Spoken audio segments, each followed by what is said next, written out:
అన్నది ప్రతి ఒక్కళ్ళం కూడా ఆలోచన చేసుకోవాలి. ఒక నాయకుడిని మనం ఎన్నుకుంటే, ఒక నాయకుడు ఆ నాయకత్వం స్థానంలో ఉంటే, ఆ నాయకుడిని ఎన్నుకున్నందుకు మన బ్రతుకులు మారాలి. మన బ్రతుకులు మార్చగలిగిన నాయకుడే ఆ స్థానంలో ఉంటేనే మన బ్రతుకులు మారుతాయి.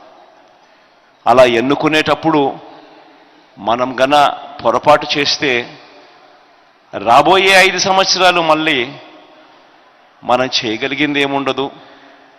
మన బ్రతుకులు అదే మాదిరిగానే మోసపోయి అంధకారంలోకే వెళ్ళిపోతాయి. కానీ అదే మనం తీసుకునే నిర్ణయం సరైన నిర్ణయం అయితే మన బ్రతుకులు 2 అడుగులు ముందుకు పడతాయి. ఇది ప్రతి ఒక్కరం కూడా ఆలోచన చేసుకోవాల్సిన అంశం. ఎందుకు ఈ విషయాలన్నీ కూడా నేను చెప్తా ఉన్నాను అనంటే, దానికి కారణాలు ఏమిటి అనంటే, ఒకసారి ఇది చంద్రబాబు నాయుడు గారి పార్టీకి సంబంధించిన ఆయన మేనిఫెస్టో. ఏకంగా 2014లో ఈయన ఎన్నికలకు వచ్చే ముందు ఇదే మాదిరిగానే రంగురంగుల కాగితాలతో ఆయన మేనిఫెస్టో రిలీజ్ చేసి అందులో చేనేతలకు సంబంధించి ఒక 2 పేజీలు కేటాయించాడు, 1.5 పేజీ కేటాయించాడు. 21వ పేజు 22వ పేజీలో కూడా కాస్తంత. ఇదంతా చేనేతలకు సంబంధించి ఆయన ఇచ్చిన సుదీర్ఘమైన ఒక పెద్ద పుస్తకం. ఆ పుస్తకంలో చేనేతలకు సంబంధించి ఆయన చెప్పిన హామీలు 2014లో ఎన్నికలకు ముందు ఈ మాదిరిగానే తను ఒక హామీల పుస్తకం, ఎన్నికల మేనిఫెస్టో అంటూ ఇచ్చి, ఆ తర్వాత 5 సంవత్సరాలు ఆయన పరిపాలన చేసిన తర్వాత మళ్ళీ ఈరోజు తన నోట్లో నుంచి మేనిఫెస్టో, రంగురంగుల కాగితాలు అని తాను ఎప్పుడు చెప్తా ఉన్నాడు. సూపర్ 6 అంటా ఉన్నాడు, సూపర్ 7 అంటా ఉన్నాడు, కేజీ బంగారం ఇంటింటికి అంటా ఉన్నాడు, ప్రతి ఇంటికి బెంజ్ కార్ అంటా ఉన్నాడు. ఇటువంటి నేపథ్యంలో 2014లో ఇదే పెద్ద మనిషి చంద్రబాబు నాయుడు గారు ముఖ్యమంత్రి అయినప్పుడు ఇదే మాదిరిగా అప్పుడు కూడా ఇదే కూటమిగా ఆయన ఏర్పడి, ఆయనతో పాటు ఆయన దత్తపుత్రుడితో పాటు ఆయన ఢిల్లీ నుంచి తెచ్చుకున్న మోడీ గారి ఫోటో, ఈ ముగ్గురు కలిసి వీళ్ళ ముగ్గురే 2014లో ఏం చెప్పారు, మనకు ఏమి చేశారు అన్నది ఒక్కసారి ఆయన 2014లో ఇచ్చిన ఆయన మేనిఫెస్టోకు సంబంధించి, చేనేతలకు సంబంధించి ఆయన ఏం చేశాడు అని చెప్పి చూస్తే దాదాపుగా 100కి 2 మార్కులు కూడా రాల. అంటే 98% ఎగరగొట్టిన పరిస్థితులే కనిపిస్తా ఉన్నాయి. ఇది చంద్రబాబు నాయుడు గారి ట్రాక్ రికార్డ్. ఆయన చెప్పిన హామీలు ఒకసారి గమనిస్తా పోతా ఉంటే, చేనేత సహకార సంఘాలకు భవనాలకు ఆస్తి పన్ను నుంచి మినహాయింపు 0, చేనేత కార్మికులు గుర్తింపు కార్డులు ఇంతకు ముందే ఇస్తా ఉన్నారు, అది కూడా పెద్ద చేసింది లేదు. జారీపై విధించిన వ్యాటు రద్దు, అది లేదు. ఒక్కొక్క చేనేత కుటుంబానికి 1,00,000 మేరకు సంస్థాగత రుణ సౌకర్యం, అది లేదు. చేనేత కార్మికులకు 1,000 కోట్లతో ప్రత్యేక నిధి మరియు బడ్జెట్లో ప్రతి సంవత్సరం 1,000 కోట్ల రూపాయలు కేటాయిస్తాం, అది లేదు. రాష్ట్ర వ్యాప్తంగా నేత బజార్లు ఏర్పాటు చేస్తాం, అది లేదు.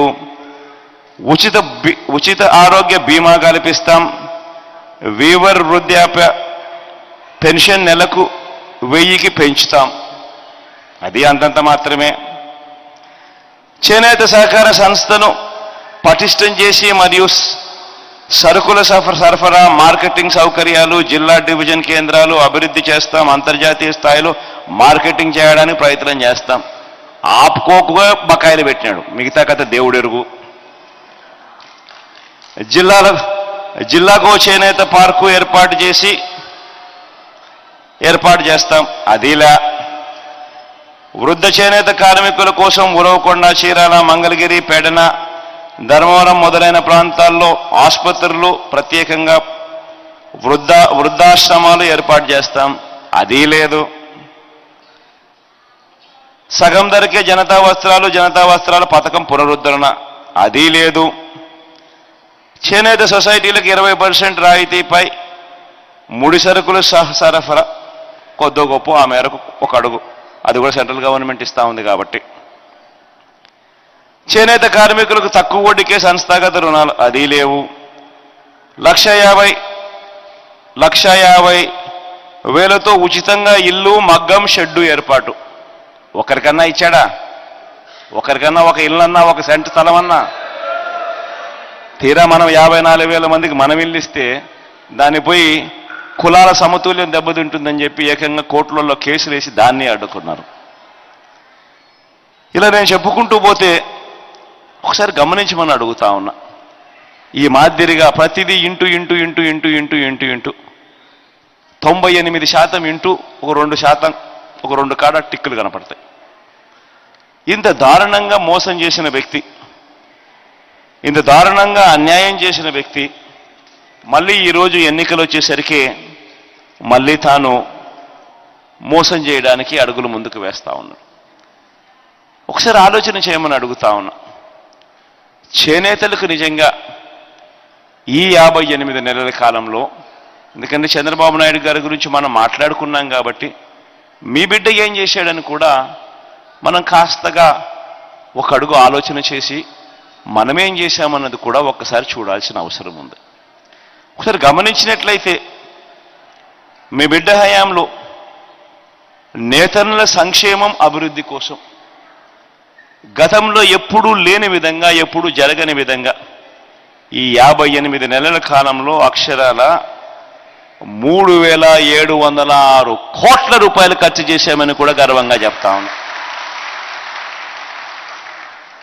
ఈ 3,706 కోట్ల రూపాయలు కూడా ఎక్కడ ఖర్చు చేశాము, ఎలా ఖర్చు చేశాము అన్నది మీ బిడ్డ ప్రభుత్వంలో అందరికీ తేట తెల్లంగానే కనిపిస్తూ ఉంటాయి. ఎందుకనంటే మీ బిడ్డ బట్టలు నొక్కుతున్నాడు, నేరుగా నా అక్క చెల్లెమ్మల కుటుంబాల ఖాతాల్లోకే వెళ్ళిపోతూ ఉంది. ఈ స్థాయిలో ఇంతకుముందు ఎప్పుడూ జరగని విధంగా ఒక లంచాలు ఎక్కడా లేకుండా, దళారీ వ్యవస్థ ఎక్కడా లేకుండా, వివక్షకు చోటు లేకుండా